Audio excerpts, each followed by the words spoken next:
Today we've got a lovely malicious compliance story upon an upscale rooftop restaurant. We'll get to that in a bit, but first, my boss said headsets are not allowed in the office. This happened in 2015, so a long time ago. Aside from my actual job, I was assigned as the document custodian and the secretariat for our office's ISO certification. My boss was the office's quality manager, so she leads the internal audits. Whenever we have an audit, we usually take an entire day of meeting to discuss the results the next day. My boss had assigned me the drafting of the minutes to this whole day discussion. And mind you, she wants detailed minutes. We don't just write what was agreed upon. She wanted me to capture the debate and rejected suggestions before that. Suffice to say, I need to listen to a recording to draft the 10 to 15 page long document. One day, while I was drafting these minutes, I didn't realize that she was calling me. I was so engrossed in the headset and was intently listening to the recording that I didn't hear her until she had risen up and walked to my desk.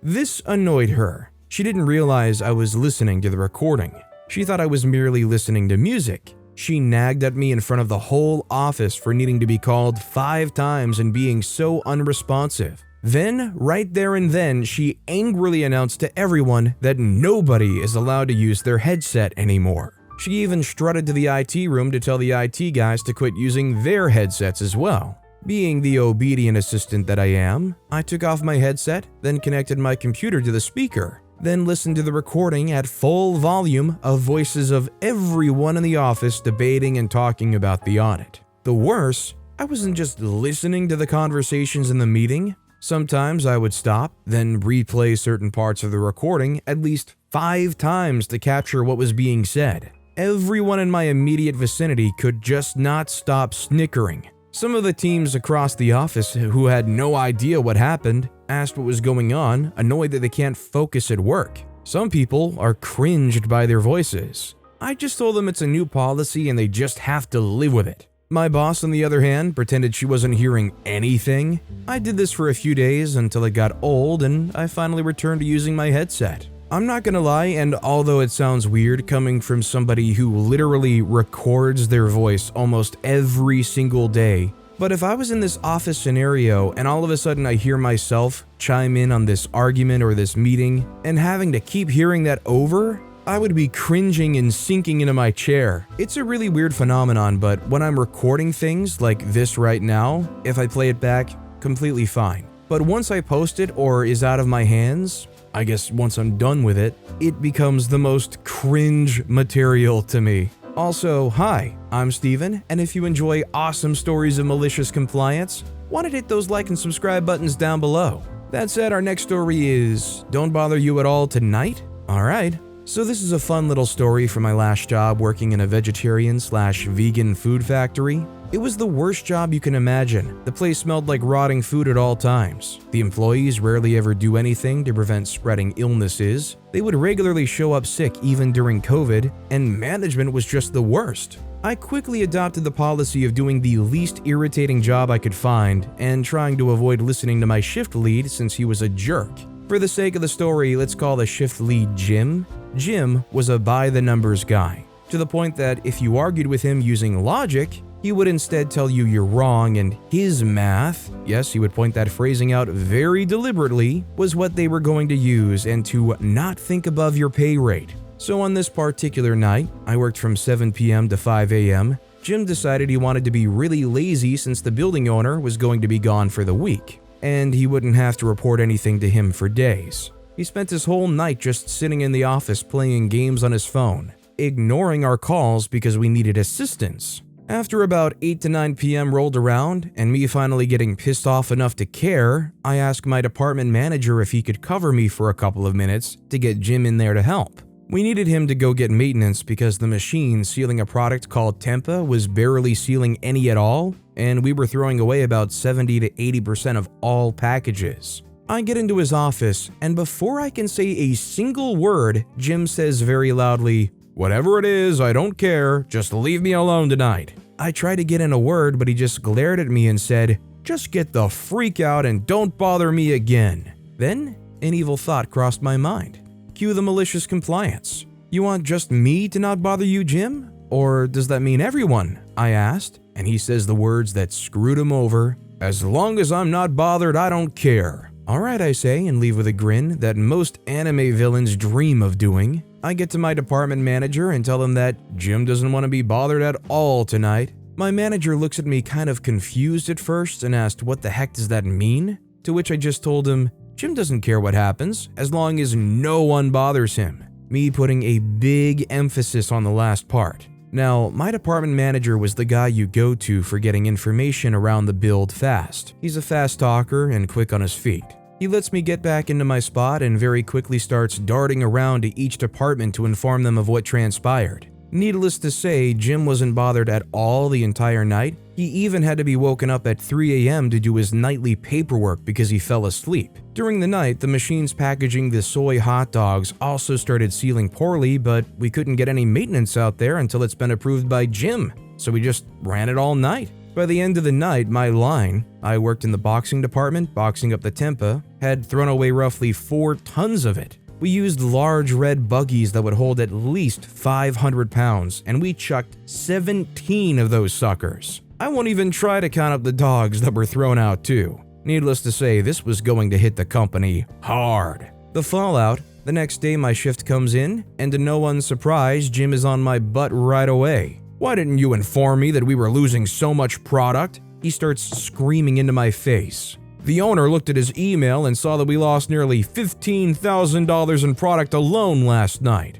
I simply smiled at Jim and said to him, I would have said something, but you told me not to bother you all night. Jim, realizing he could be in trouble for this, doubles down on trying to blame me. You had a duty to tell me, even if it's against my orders, he shouts. I calmly put my helmet on and colored coat, smile and say, sorry, I didn't think because it was above my pay grade. And then I went out onto the floor quite happy that I knew he was either going to be in a crap ton of trouble or fired. Sadly, he wasn't fired, only in trouble. His position was nearly up for grabs and he had to work every day for 6 months after that, with only Sundays off, before they eased up on him. Did he learn from this? No. He was still a total jerk that the whole staff generally acted nice to but hated with a passion. This is just one of a few cases of malicious compliance I have working there, and at a retail job I had before. I might post some more stories about those at a later date. See, I don't understand how you can be working a job where your position can be incredibly important,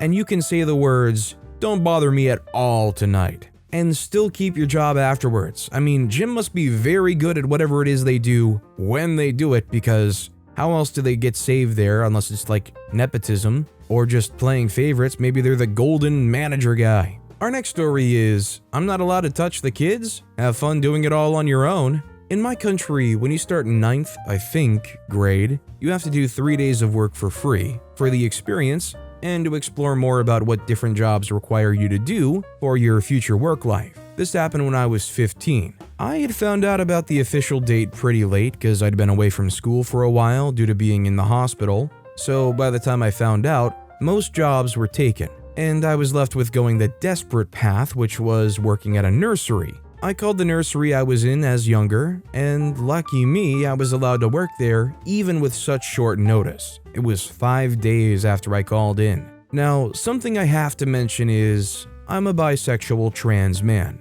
Most people in my country are really accepting, even a lot of the elders, but it's of course not all perfect. And there is still much discrimination and homophobia, which I've also experienced firsthand. One of the women who works at the nursery is really homophobic, and I was placed in the same group as her with the kids aged 4 to 5. And no, I wasn't actively telling the staff about my gender identity and sexuality. I had a trans and bi pin on my pants, which I had forgot to remove before I came in, and before I asked, I wore the same pants the day before at school because I was too lazy to change before I left, and I was also running late. The first day, Dina, homophobic worker, made it clear that she did not like the fact that I wasn't cishet. She would death glare me when a child asked what was on my pants, and when I replied that it was a pin telling people I was a boy, just so people don't forget, she would comment on my stutter while I was reading to the kids. I struggle reading and sometimes I'll start saying a word before my brain had properly made the whole thing out.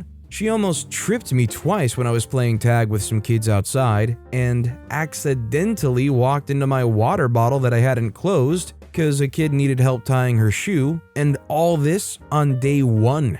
By the end of the day, I was fed up, so I decided to take it up with the manager, who told me to come back if anything else happened. The next day, a kid asked me if I could help him with his sweater. When I was about to help him get it off, Dina pushed me away and started helping him instead. After the kid left, I asked her what the issue was and why she pushed me, which she replied with, "I don't want the kids to end up sinners and having to go to heck because you're teaching them insert homophobic and transphobic slur is okay." That got me really off guard, so right then my dyslexic brain decided to do exactly what she wanted. Last day, and I come in and I do everything I would except help out the kids. And I had to tell them that they had to ask Dina because I was busy helping someone else with art, which wasn't a lie, by the way. More and more kids started coming asking for help with stuff that meant I had to touch them, and I declined every time and told them I was busy and they would have to ask Dina. By the end of the day, Dina was pissed that I told all the kids to ask for her to do everything. I just told her I did as she said and I hadn't touched the kids. A week ago, I returned to the nursery because I was picking up my cousin that had recently moved there and started going to that nursery, and I talked to a woman that was also in the room but had other tasks that required her to be occupied most of the time and wasn't able to help. But she had been watching everything while I was there. Apparently, Dina had been fired. I wasn't the only person she was homophobic to. She'd been telling a girl her mommies wouldn't go to heaven because they were two married women. It had been going on for a while, and after I left, the moms had found out and reported it. And at the same time, the other woman decided to tell about what Dina said and did to me, which, when you added up the other write-up Dina had, gave the manager permission to fire her. I wish I could have seen everything go down. I just gotta say, I think this story maybe takes the cake for the worst worded title and maybe even throughout the story. It worked out for OP though, and it's nice that somebody intolerable like this, who